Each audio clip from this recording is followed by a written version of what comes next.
Bonjour à tous, bienvenue sur Web Market School, la chaîne YouTube dans laquelle je vous apprends à obtenir plus de clients grâce au SEA. Je m'appelle Thomas Mouflard, je suis le fondateur de Web Market School et dans cette vidéo, je vais vous présenter un petit hack qui vous permet de mixer Smart Bidding et CPC manuel. C'est très simple à mettre en place et ça peut vous permettre d'économiser beaucoup d'argent tout en profitant du Smart Bidding. Et surtout, c'est un petit hack qui vous permet d'avoir plus de contrôle sur les algorithmes de Google. Avant toute chose, si vous souhaitez que Web Market School vous accompagne dans le développement de votre stratégie d'acquisition sur Google Ads et vous aide à obtenir plus de clients, rendez-vous sur www.webmarketschool.com.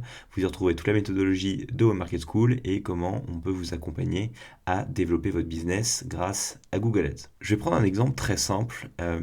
Parfois, lorsque vous allez passer donc aux stratégies d'enchères intelligentes, vous allez parfois vous retrouver avec ce type d'anomalie entre guillemets et c'est vrai que ça peut être un peu déconcertant et ça peut tout simplement nous faire peur à l'idée de passer sur du smart bidding. Donc lorsque l'on passe par exemple sur du smart bidding, comme c'est le cas ici au CPA cible, et la technique que je vais vous présenter ne fonctionne qu'en CPA cible, vous allez avoir ce type d'anomalie. C'est-à-dire que vous demandez à Google par exemple d'optimiser vos campagnes pour un CPA de 8 euros. Et lorsqu'on analyse un petit peu les résultats de la campagne, donc là on voit que l'objectif n'est clairement pas atteint puisqu'on a des coûts d'acquisition de 20 euros.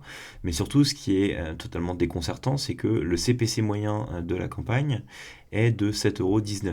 Ce qui fait qu'on demande à Google d'obtenir un CPA de 8 euros et ce dernier nous apporte des clics à 7,19 euros. Donc, ce qui fait que pour que on puisse rentrer dans nos objectifs, il faut quasiment que 100% des clics convertissent. Ce qui est évidemment pas possible. Donc, lorsqu'on est évidemment dans ce type de situation, il faut qu'on puisse avoir des solutions. Et comme je l'explique beaucoup dans mes vidéos jusqu'à présent, ici, qu'est-ce qu'on a comme solution? Soit on repasse en manuel, soit on passe sur d'autres stratégies d'enchères intelligentes.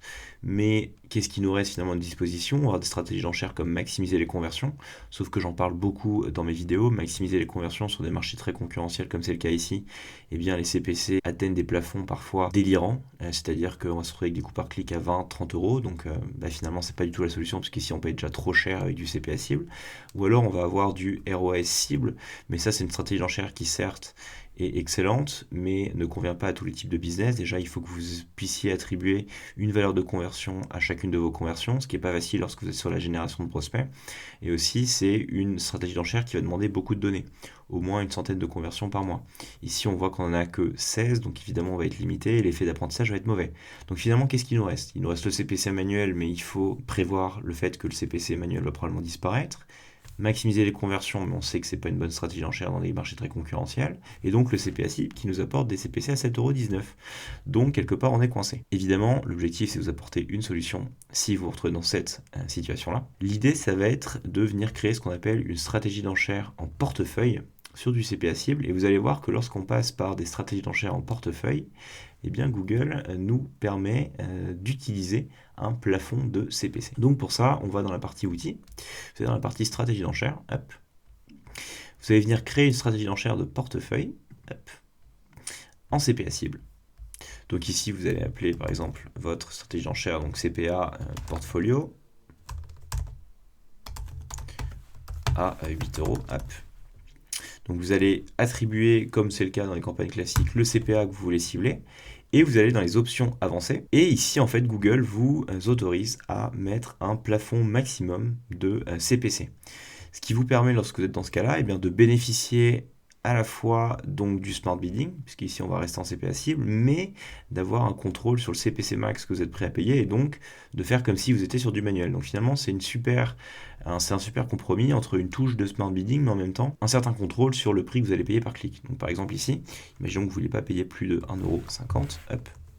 Donc vous allez mettre un plafond d'enchère maximal, vous pouvez mettre un plafond d'enchère minimal mais finalement ça n'a pas trop de sens, et vous allez enregistrer ces stratégies d'enchère en portfolio.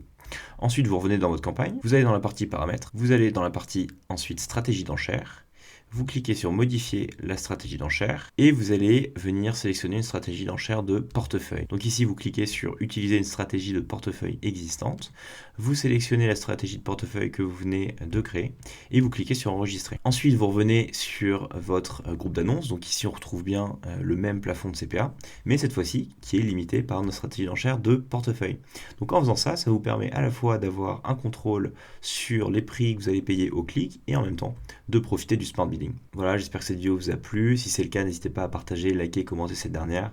Ça participe au bon développement de la chaîne de Web Market School et je vous en remercie. N'oubliez pas également de vous abonner à la chaîne de Web Market School pour être tenu au courant des dernières vidéos et comme toujours progresser sur Google Ads. Enfin, si vous souhaitez que Web Market School vous accompagne dans le développement de votre stratégie d'acquisition sur Google Ads, comme toujours, rendez-vous sur www.webmarketschool.com. Vous y retrouverez toutes les informations sur la méthodologie de Web Market School et comment on peut vous accompagner à obtenir plus de prospects. Mais quant à moi, je vous souhaite une très bonne optimisation de vos campagnes Google Ads et je vous dis à très bientôt sur la chaîne.